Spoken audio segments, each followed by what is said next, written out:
約1分解説。ロシア帝国。パート1。ロシア帝国とは、1721年から1917年まで存続した国で、ロシアやバルト三国、フィンランド中央アジアなどを支配した大国。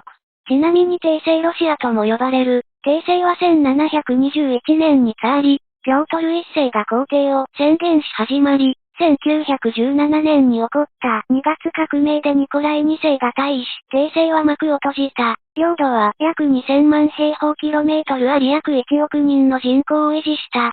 政治は皇帝による専制君主制で末期には憲法が公布され立憲君主制になった。